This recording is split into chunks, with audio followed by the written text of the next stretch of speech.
शौर्य, अविका और नैना नैतिक चारों जीप में बैठकर घूमने के लिए निकले थे, मगर बीच रात से ही बारिश में उनकी जीप खराब हो जाती है, जिस कारण उन्हें पास में एक रिजॉर्ट मिलता है और वहां जाकर रिसेप्शनिस्ट से कहते हैं, एक्सक्यूज मी, क्या यहाँ 2 रूम खाली मिल सकते हैं? यस मैम, ये लीजिए, ऊपर 3rd फ्लोर पर जाइए, ये आपकी keys. Thank you so much. कुछ देर बाद चारों अपने कमरे में पहुंच जाते हैं। तभी उनके कमरे में हाथों में खंजर और पैरों में पायल पहने लाल जोड़े में एक डरावनी भूत कैड़ी नजरों से देख रही थी। तभी अविका को पायल की आवाज सुनाई देती है। शौर्य, मुझे यहाँ कुछ अजीब सा लग रहा है। मुझे पायल की आवाज सुनाई दे रही है बहुत देर से। क्या तुम्हें वह आवाज आ रही है अभी भी? अविका, कैसी बातें कर रही हो? ये रिजॉर्ट है, कोई नृत्यशाला थोड़ी है जो यहाँ कोई पायल पहनकर घूमेगी। तभी मौसम और बिगड़ता है। कमरे की खिड़कियाँ जोर जोर से खुलने बंद होने लगती हैं और एकदम से लाइट चली जाती है। साथ ही पुराना रेडियो अपने आप चलने लगता है। वहीं दूसरे कमरे में नैना भी डरी हुई थी। नैतिक, मुझे बहुत डर लग रहा है। देखो, लाइट भी चली गई। मोमबत्ती जलाओ ना जल्दी से। हाँ, 1 मिनट जलाता हूँ। मैंने यहीं पर देखी थी, ड्रॉअर में। मेरे साथियाँ, सुन मेरे पायल की रुंझुन, तेरे बिना मुझे कुछ भी ना भाए। बाजी मेरी चूड़ी, बाई बाजी मेरी जोड़ी, कन कनाना कन कनाना। नैतिक, मुझे बहुत डर लग रहा है। कहीं से डरावने गाने की आवाज आ रही है और पायलों की आवाज भी। अरे यार, तुम खामखा डर रही हो। लो, मोमबत्ती भी जल गई। अब मत डरना, चलो अब वहाँ चलते हैं। दोनों उन दोनों के पास जाते हैं जहाँ वह एक दूसरे का हाथ पकड़कर बैठे हुए थे। जान, अब तो तुम्हें डर नहीं लग रहा है ना? नहीं, तुमने मेरा हाथ पकड़ लिया है ना, अब डर नहीं लग रहा। ओहो, ये दोनों तो अपने प्रेम की कश्ती में डूबे हुए हैं। यार, सफर से हम बहुत थक गए हैं, मुझे लगता है। अरे नैतिक, नैना, आओ ना। इस तरह चारों बात करते करते सो जाते हैं।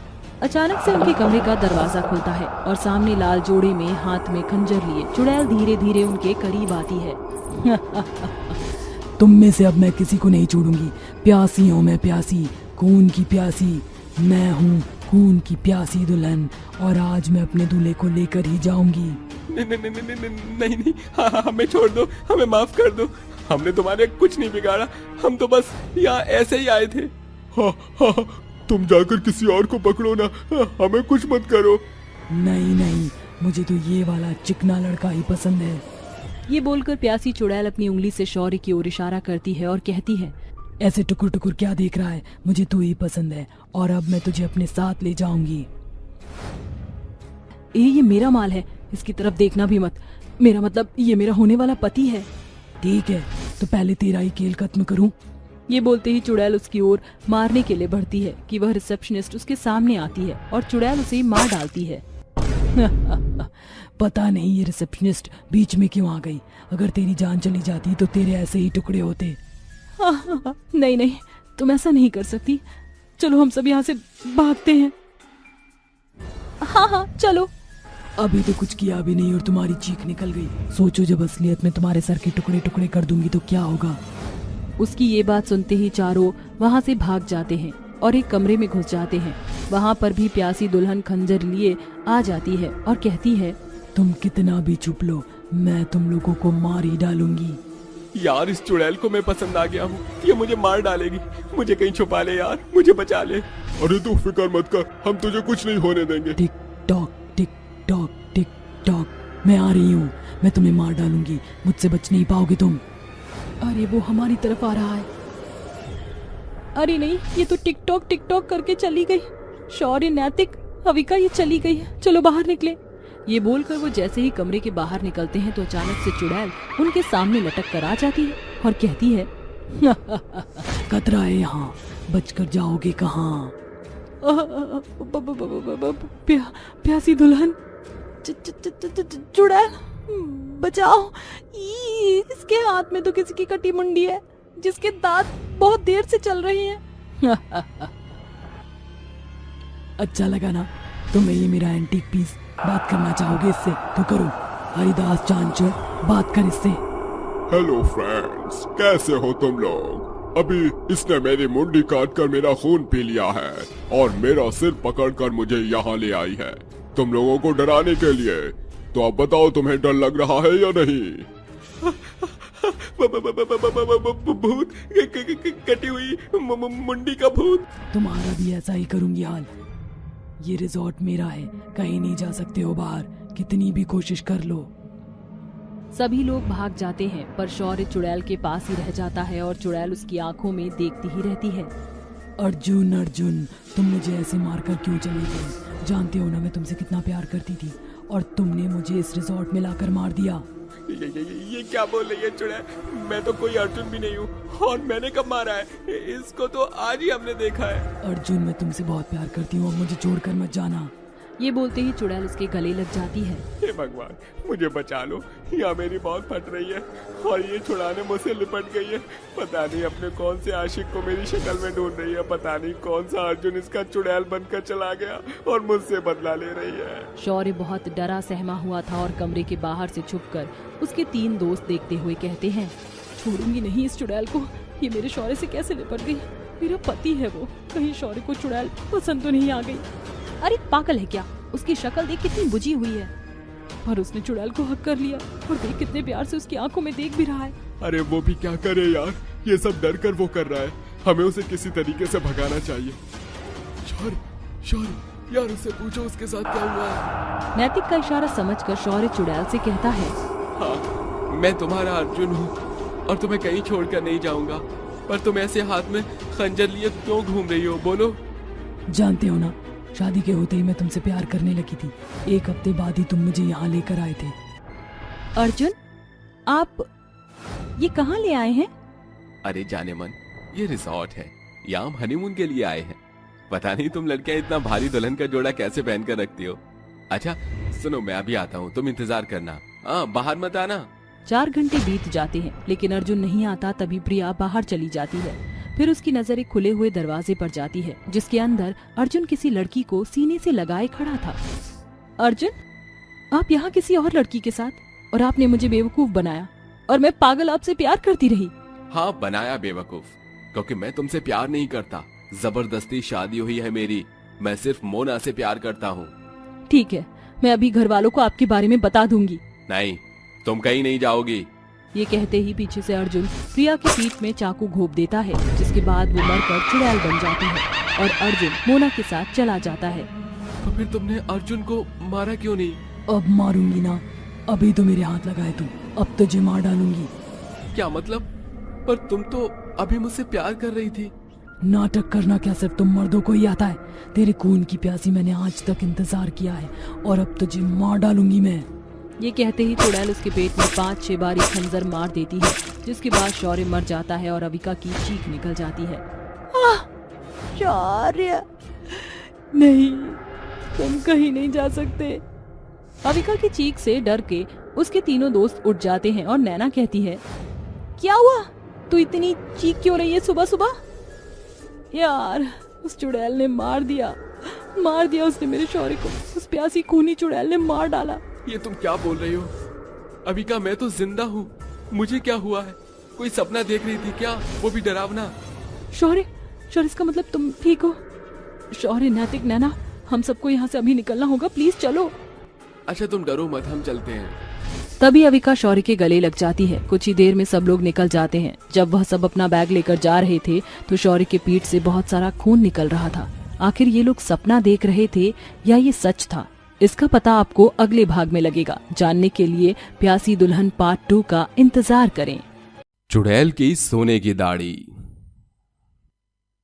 अरे चलो चलो, जल्दी आराम से चलो, और आवाज बिल्कुल भी मत करना। लेकिन भैया, मुझे बहुत डर लग रहा है, अगर उस चुड़ैल ने हमें मार दिया तो हम लोग क्या करेंगे? अरे तू चिंता क्यों करता है, मैं हूं ना तेरे साथ, और फिर एक ना एक दिन तो हमें मरना ही था। क्यों ना हम कुछ अच्छा काम करके ही मरे।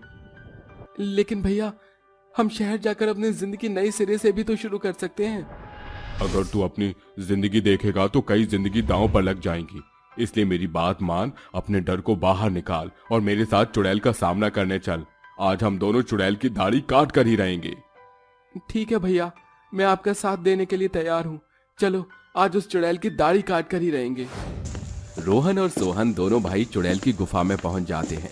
जैसे वो गुफा के अंदर पहुंचते हैं, उन्हें चारों तरफ इंसानों की हड्डियां पड़ी हुई नजर आती हैं, जिन्हें देखकर रोहन डर से कांपने लगता है। तभी सोहन अपने भाई रोहन का हाथ पकड़ लेता है और उसे हौसला देते हुए अंदर ले जाने लगता है। रोहन के हाथ में एक बहुत बड़ी छड़ी होती है और सोहन के हाथ में कैंची होती है। रोहन भाई, मेरे भाई, तू छड़ी से चुड़ैल को मेरे पास आने से रोक लियो। मैं चुड़ैल की सोने की दाढ़ी काट। गुफा की कुछ ही दूरी पर चलने के बाद अंदर उन्हें चुड़ैल सोते हुए नजर आती है। चुड़ैल की सोने की दाढ़ी इतनी लंबी होती है कि वो जमीन पर पड़ी होती है। तभी सोहन चुपचाप उसकी सोने की दाढ़ी काटने के लिए जाता है।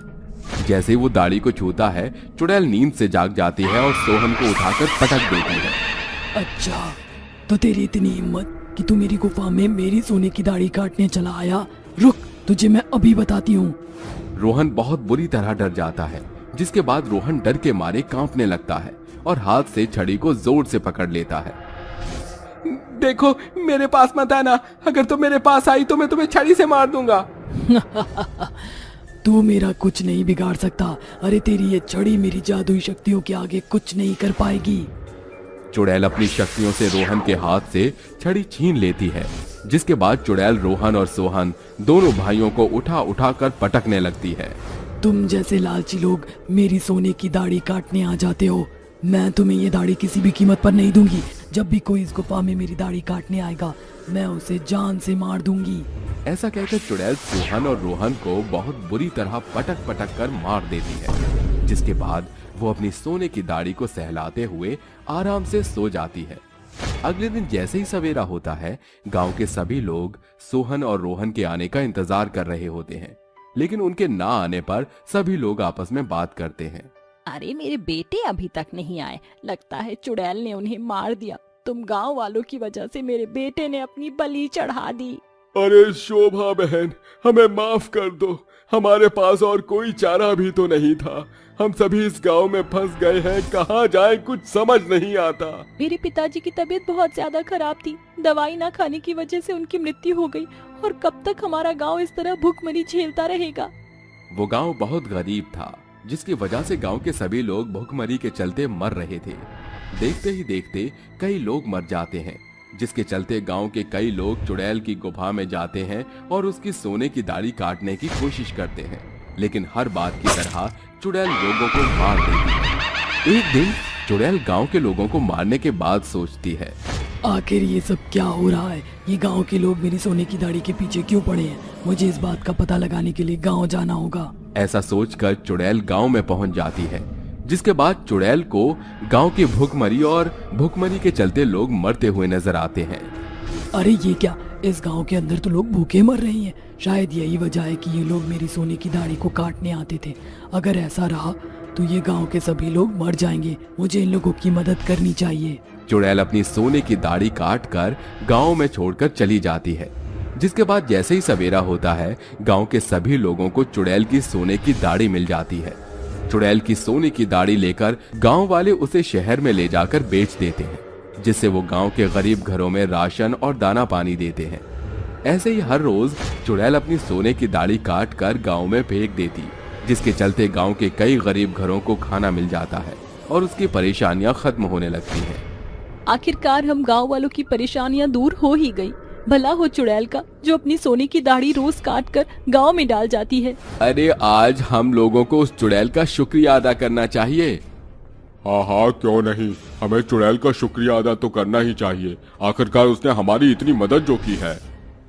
गांव के सभी लोग रात को चौकन्ने रहते हैं। जैसे ही चुड़ैल उड़ती हुई आती है तो गांव के सभी लोग उसे घेर लेते हैं और उसके सामने हाथ जोड़कर खड़े हो जाते हैं। तुम रोज रात को आती हो और हमारी मदद करती हो। हम तुम्हारा शुक्रिया अदा करने के लिए आज तुम्हारा इंतजार कर रहे थे। आज तुम्हारी वजह से हमारे गांव के लोग जिंदा हैं और तरक्की कर रहे हैं।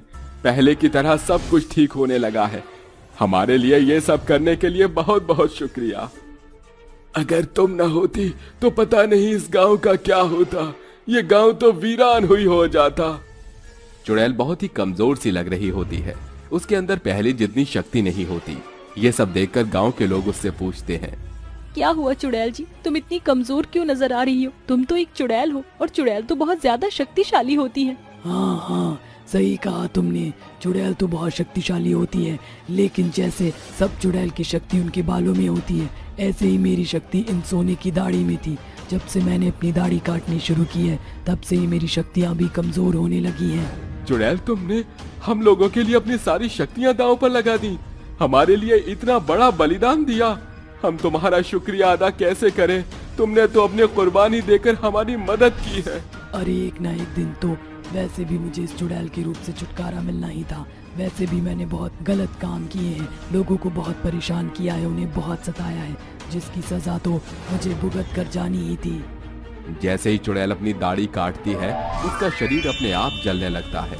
देखते ही देखते वो जलकर राख हो जाती है और अचानक से वो एक परी में बदल जाती है, जिसके बाद आसमान से एक आवाज आती है, तुम्हारी सजा समाप्त हुई।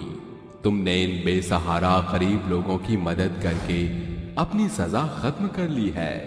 अब तुम स्वर्ग में प्रवेश ले सकती हो। ये सुनकर वो बहुत खुश होती है और स्वर्ग के रास्ते पर चल पड़ती है। ये सब देखकर गांव वालों को भी बहुत खुशी मिलती है।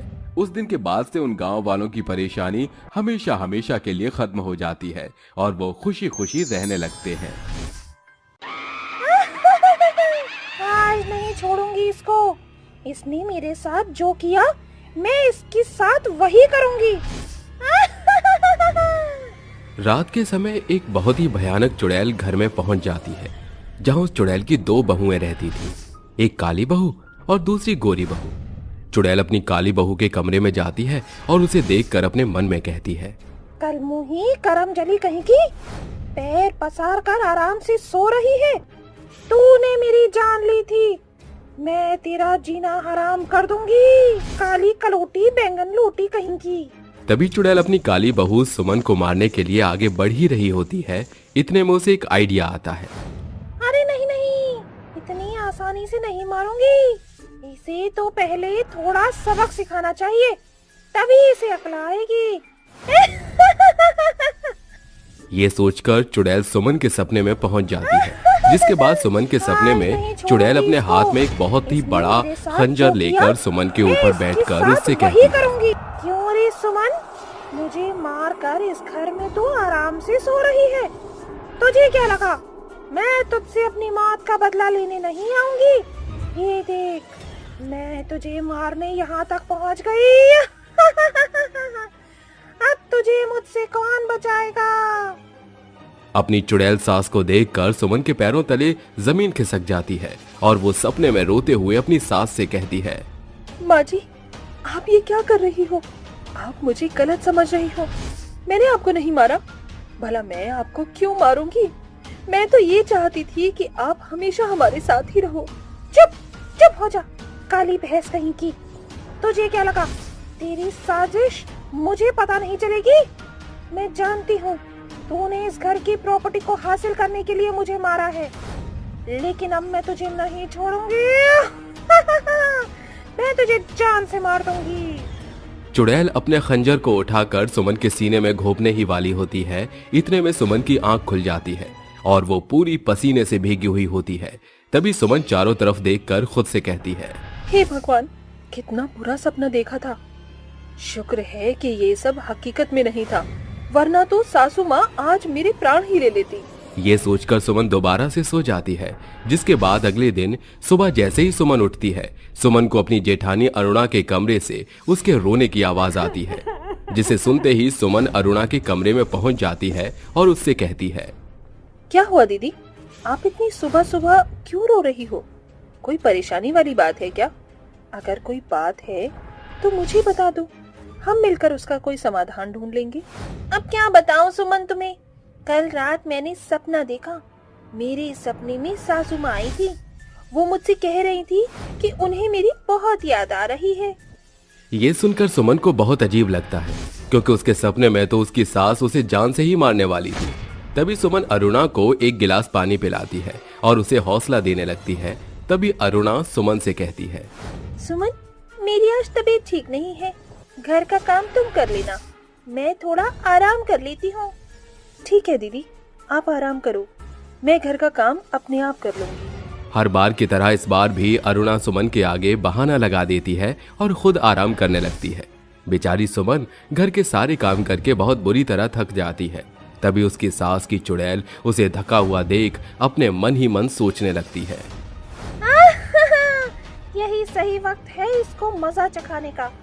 अब मैं इसको इतना परेशान करूंगी कि इसको इसकी नानी याद आ जाएगी। तभी चुड़ैल रसोई में जाकर आटे का डिब्बा रसोई में गिरा देती है और जैसे ही कुछ गिरने की आवाज सुमन को सुनाई देती है, वो भागती हुई रसोई में पहुंच जाती है, जहां वो आटा गिरा हुआ देखती है। अरे ये क्या, अभी तो मैंने आटा संभाल कर रखा था, ये अचानक से गिर कैसे गया? वहीं दूसरी तरफ चुड़ैल घर में चारों तरफ मिट्टी के पैर छपा देती है, जिससे पूरा फर्श बहुत ही बुरी तरह गंदा हो जाता है। जैसे ही सुमन रसोई में आटा साफ करके बाहर की तरफ आती है, वो मिट्टी के पैर देखकर सोच में पड़ जाती है। अरे ये मिट्टी के पैर कहाँ से आए हैं?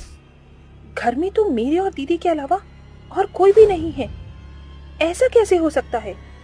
तभी सुमन अरुणा के कमरे में जाती है और उससे पूछती है, दीदी घर में कोई आया है क्या? मैंने किसी को आते हुए देखा तो नहीं, लेकिन पूरे घर में मिट्टी के पैर छपे हुए हैं। अरे सुमन, तुम्हें कोई वहम हो गया होगा। लगता है तुमने फर्श को साफ ही नहीं किया। जाओ एक बार दोबारा से फर्श को साफ कर दो। सुमन दोबारा से जाती है और अपने पूरे घर में अच्छे से पोछा लगाती है। ऐसे ही कई बार चुड़ैल अपनी काली बहू को परेशान करती है, जिसके बाद सुमन बहुत ही ज्यादा दुखी हो जाती है और रोते हुए खुद से कहती है, यही सब क्या हो रहा है? इस घर के अंदर लगता है कि कोई भूत आ गया है। अब मैं क्या करूं? कोई मेरी बात का विश्वास भी नहीं मानेगा। सुमन अपने पति और अपने जेठ और जेठानी को घर में हो रही अजीब अजीब बातों के बारे में बताने लगती है, लेकिन कोई भी उसकी बात का विश्वास नहीं मानता। तभी एक रात सुमन अपने कमरे में आराम कर रही होती है। तभी उसकी सास की चुड़ैल उसके सामने प्रकट होती है और उससे कहती है, चली जा काली भैंस, यहाँ से चली जा, नहीं तो अच्छा नहीं होगा। तूने मेरे साथ बहुत बुरा किया है, मैं तुझे जान से मार दूंगी। अगर तू अभी के अभी इस घर को छोड़कर नहीं गई तो इस घर से तेरी आरती उठेगी। अगर अपनी जान की सलामती चाहती है तो यहाँ से दफा हो जा। अपनी चुड़ैल सास को देखकर सुमन जोर जोर से रोने लगती है और अपना सामान पैक करके किसी को भी बिना बताए घर छोड़कर चली जाती है।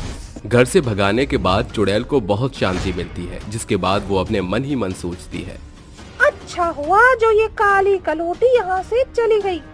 जैसा इसका काला रंग वैसा ही इसका काला तिल।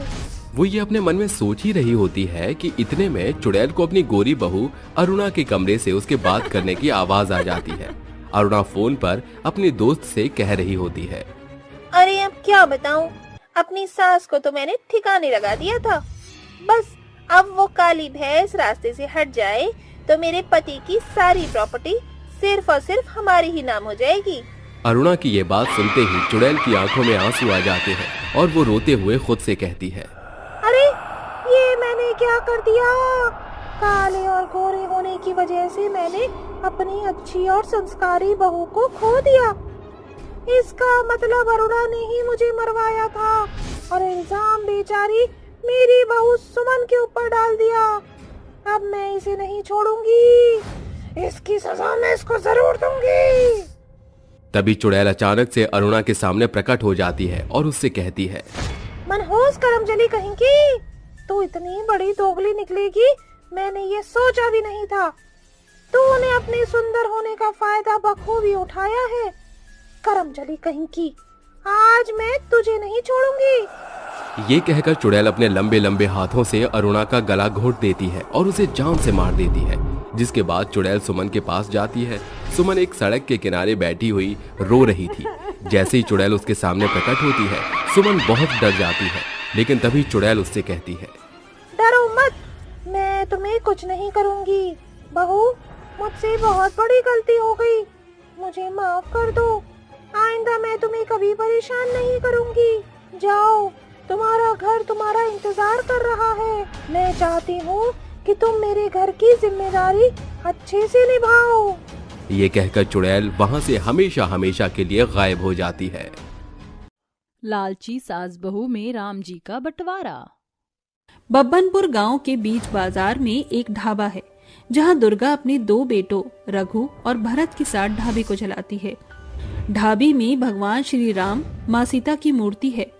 दुर्गा का मानना है कि उस प्रतिमा के प्रभाव से ही उसके ढाबे का तख्ता पलट हुआ। वो निस दिन राम मंदिर में भगवान श्री राम के दर्शन करती है। हे सियावर श्री राम, बीच मझधार में जब रिश्तेदार यहाँ तक कि सगों ने साथ छोड़ दिया, तब आपने मुझे उस कष्ट के कीच से उबारा। मेरे दोनों बेटे अब सयाने हो चुके हैं, उनका ब्याह भी आपके भरोसे है। दुर्गा के बेटों के ब्याह की खोज बेला और उर्मिला नाम की 2 अलग अलग घराने की लड़कियों पर जाकर रुकती है। महीने भर के भीतर ही उसके बेटों का ब्याह हो जाता है। दुल्हन के लिबास में खड़ी बहुओं को देखकर दुर्गा कहती है, बहू, अब तक इस घर को तुम्हारी सास ने संजोया था, मगर आज से ससुराल की बागडोर तुम दोनों के हाथों में है। हम अपनी सास की आस पर खड़ी उतरने का भरसक कोशिश करेंगे। दूधो नहाओ, पूतो फलो। दुर्गा घरेलू जिम्मेवारी अपनी बहुओं पर छोड़कर ढाबे पर ध्यान देने लगी। उसके दोनों बेटे माँ के इस काम में उसका हाथ बटाते थे। धीरे धीरे दोनों बहू सास की कामयाबी से कुड़ने लगी। एक दिन दोनों बहुएं हॉल में बैठी बतिया रही थी। ये सासू माँ बड़ी सयानी है, हम दोनों बहुओं को यहाँ बर्तन चौकी में उलझाकर खुद ढाबे से नोट बटोर रही हैं। हाँ, 100% सच बोला तुमने उर्मिला। बहू के ब्याह को भरसक सप्ताह भर भी ना हुआ और हमारे पति सारा दिन सासू माँ के साथ ढाबे पर जमे रहते हैं। 15 दिनों का पड़ाव पार भी न हुआ था कि दोनों बहुओं ने अपने तेवर दिखाना शुरू कर दिया। देर रात जब दुर्गा दोनों बेटों के साथ ढाबे से घर लौटती है तो वो देखती है कि घर एकदम उजाड़ पड़ा है। अरे, 2 बहुओं के रहते ये घर की क्या दशा बना रखी है। माँ जी, हम बहुओं ने चौका बर्तन करने का बीड़ा नहीं उठाया, समझी? बेला, बहू का सास को ऐसे जवाब देना शोभा नहीं देता। सुनो जी, मैं इस घर की बहू बनकर आई हूँ, ना कि बाई बनकर, इसलिए अब मैं एक तिनका भी नहीं हिलाऊंगी। माँ जी, बेहतर यही होगा कि आप हम दोनों बहुओं के बीच बंटवारा कर दो। उर्मिला बहू, चुप्पी साधे क्यों खड़ी है? तू भी बेझिझक अपने विचार साझा कर दे।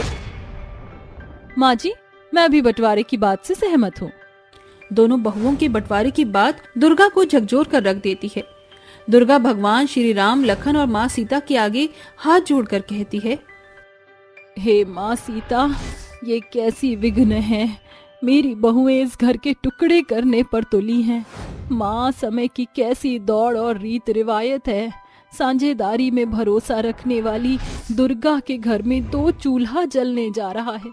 श्री राम, आप तो अयोध्या के न्यायाधीश हैं। मेरी बहुओं की बेडौल बुद्धि को बदलाव दो भगवन। अगले दिन दुर्गा अपनी दोनों बहुओं के बीच घर बार से लेकर ढाबे का बंटवारा कर देती है। एकाएक दोनों बहुओं की नजर ढाबे पर रखे भगवान श्री राम की प्रतिमा पर पड़ती है। दोनों ने अपनी सास की मुंह जुबानी उस मूर्ति की कौतुक करतब की कथा सुन रखी थी, इसीलिए दोनों एक साथ मूर्ति पर झपटती हैं। देखो जेठानी जी, मैं कोई बात नहीं बढ़ाना चाहती। भगवान श्री राम की ये मूर्ति मेरी है, अपना हाथ पीछे खींच लो। ये मूर्ति मेरी है। माँ जी के मुंह से बड़ा बखान सुना है मैंने कि ये मूर्ति ही दुकान की आय का स्रोत है।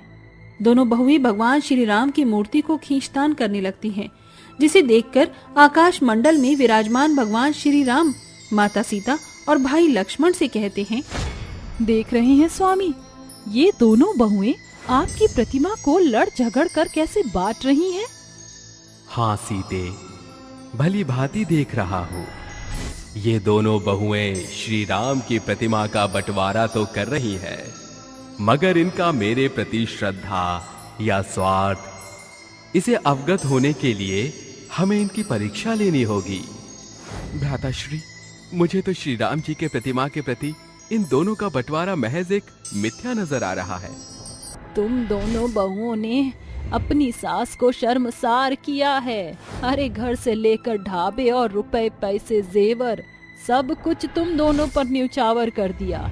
बावजूद इसके तुम दोनों बहुएं मेरे आराध्य भगवान श्री राम का बंटवारा कर रही हो। ये मूर्ति महज मेरी है। यही भला है। भगवान श्री राम की मूर्ति बेला के पास जाने से बेहतर इसे आप रखिए माँ जी। बंटवारों में उर्मिला की सास का ढाबा, वहीं बेला को बतौर पैसे मिलते हैं। इन पैसों को मैं कहाँ निवेश करूं? खाने के ढाबे के सामने दूजा खाने का ढाबा सही नहीं है। हाँ, दीपावली दस्तक देने वाली है। इन पैसे से मैं मिठाइयों का कारोबार शुरू करूंगी। मेरी मिठाई की दुकान के आगे सामने देवरानी की दुकान ठप हो जाएगी। दोनों बहुएं अपनी सास की तरह ही भगवान श्री राम का नाम लेकर अपना व्यापार शुरू करती हैं।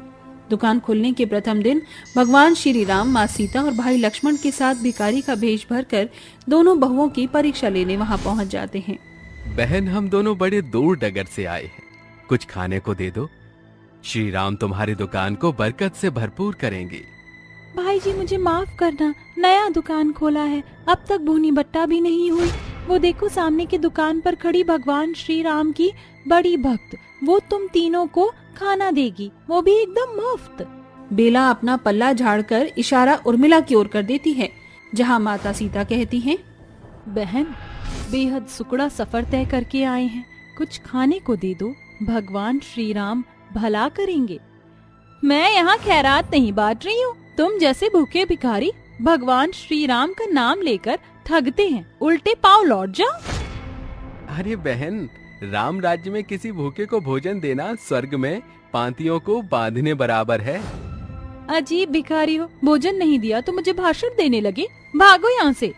दोनों बहुएं उन्हें भगा देती हैं। भगवान श्री राम निस दिन दोनों बहू की परीक्षा लेते हैं। बावजूद इसके वो दोनों स्वार्थी बहुएं निस दिन परीक्षा में निष्फल रहती हैं। देखते ही देखते दीपावली का दिन दस्तक देता है। बाजार में लोगों की होड़ होती है। दुर्गा भी अपनी बहुओं का हाथ बटाने उस रोज उनको दुकान पर दस्तक देती है। इस दफा फिर भगवान श्री राम, माता सीता और लक्ष्मण जी भिखारी का भेष धरे वहां आते हैं। प्रणाम मैया, आज दीपावली का दिन है, कुछ खाने को मिलेगा? हाँ भाई, जरूर, बिराजिए, मैं देती हूँ। तुम तीनों फिर मुंह उठाए चले आए। माँ जी, ये ढाबा मेरा है, खबरदार जो इन्हें एक भी कौर दिया। चलो, जय राम जी की। भैया, ये दोनों बहुएं तो बड़ी मक्खार हैं, राम नाम जपने की मिथ्या रखती हैं। बहन, आज दीपावली का दिन है, क्या अपने मिष्ठान में से एक आधी मिठाई दोगी?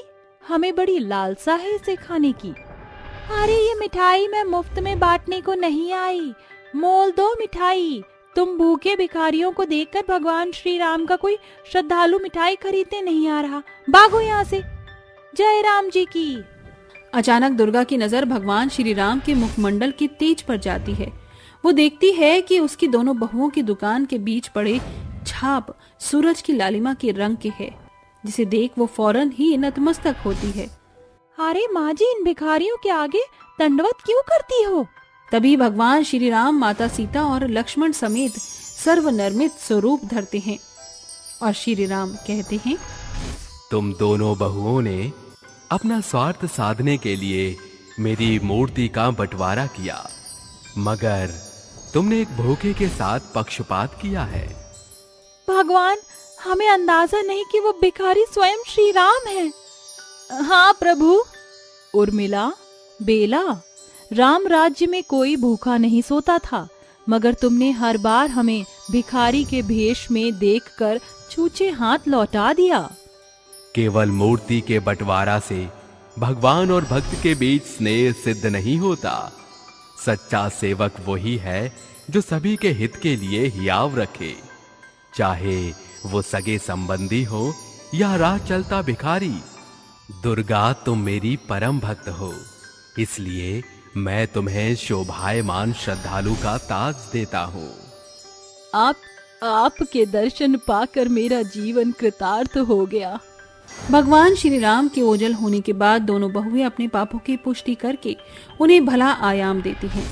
दीपावली के दिन वो दोनों बहुएं सभी भिखारी को भरपेट भोजन खिलाकर उन्हें मुफ्त में मिठाई के डिब्बे देती हैं। सोने की गाय की मार्केट।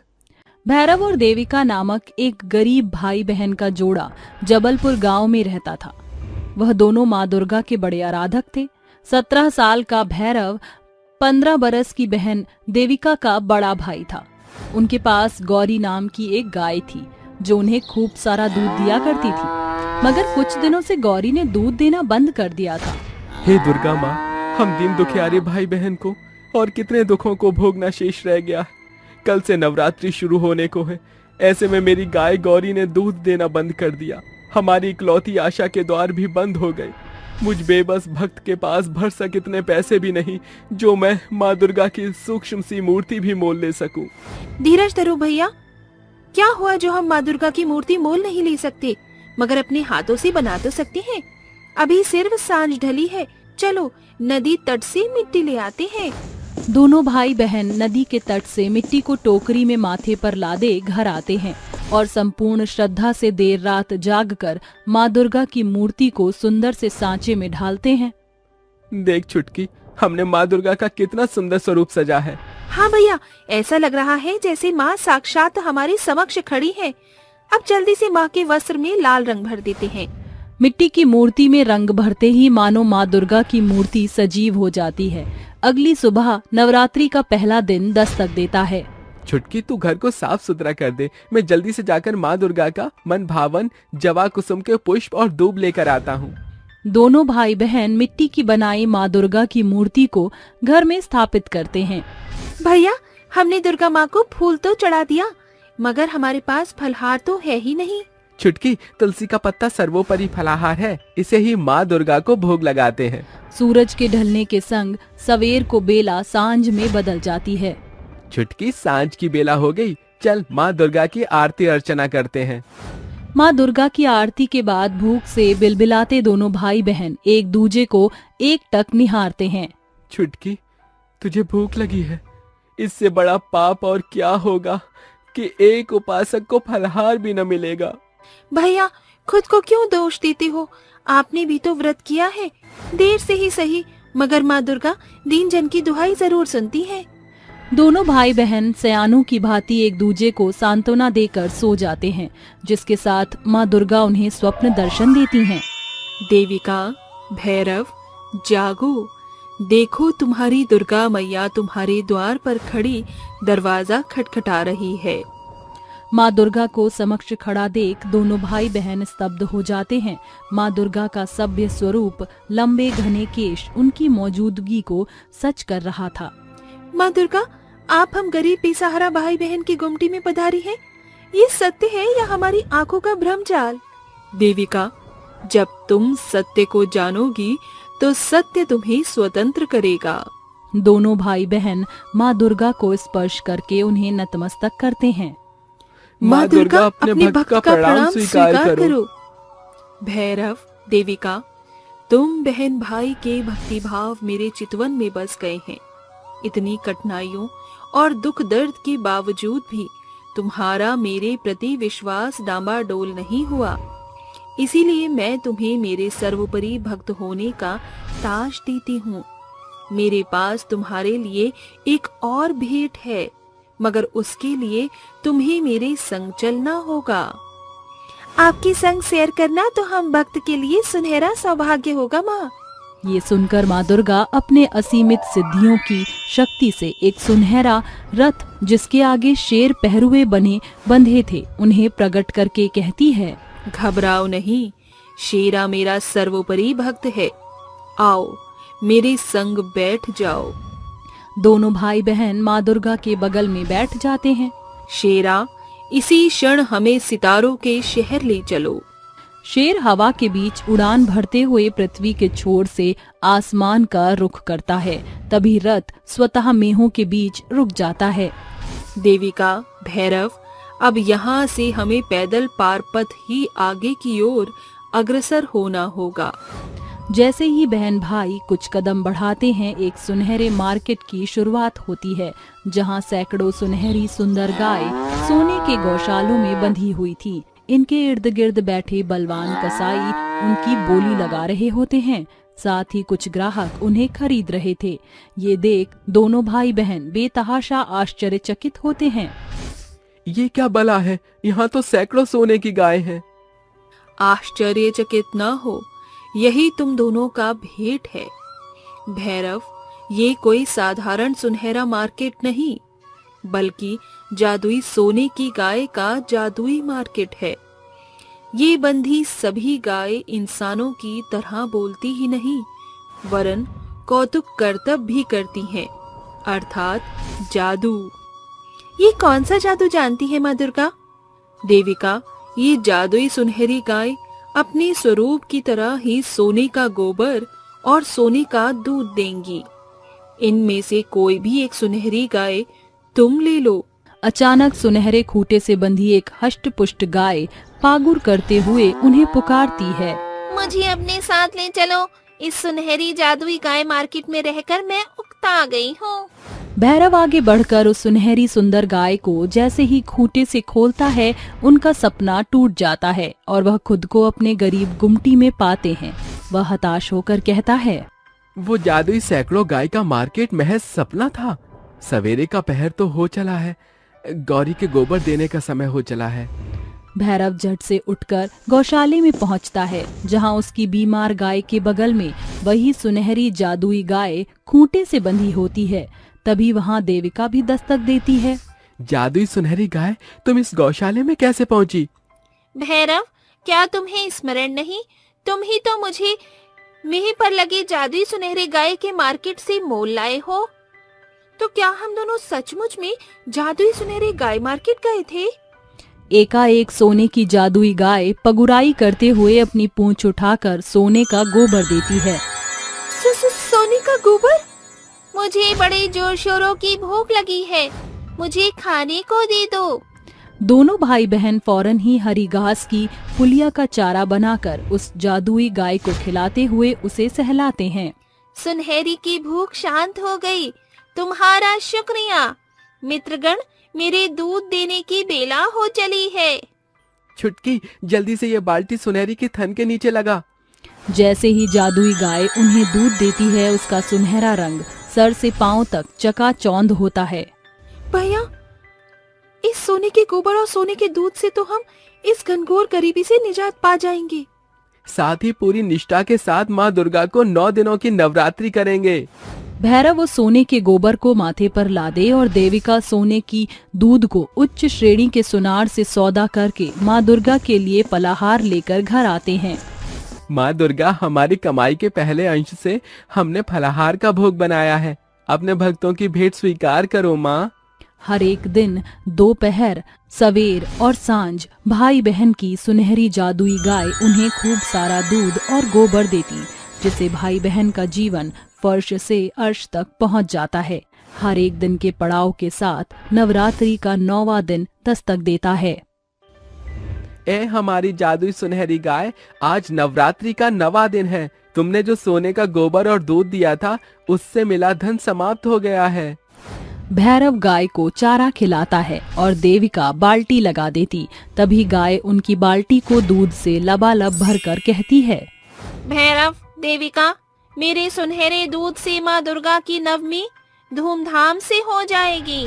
भैरव इस दफा भी सुनहरे दूध को सुनार से बेचकर उनसे कंजके का फलहार फूल लिए घर आता है, जिसके बाद वह श्रद्धा से सब कुछ बनाकर माँ दुर्गा को भोग लगाकर कंजक बिठाते हैं और अंत में कन्याओं को सर से पांव तक सुंदर कपड़ों में सजाकर एक एक सोने का सिक्का देकर विदाई देते हुए जोरों शोरों से जयकारा लगाते हुए कहते हैं, जयकारा माँ शेरा वाली दा। बोलो सांची दरबार की जय। इसी के साथ नवरात्रि की समाप्ति हो जाती है, मगर भाई बहन निष्दिन अपनी सफलता का श्रेय माँ दुर्गा की जादुई सुनहरी गाय को देना नहीं भूलते।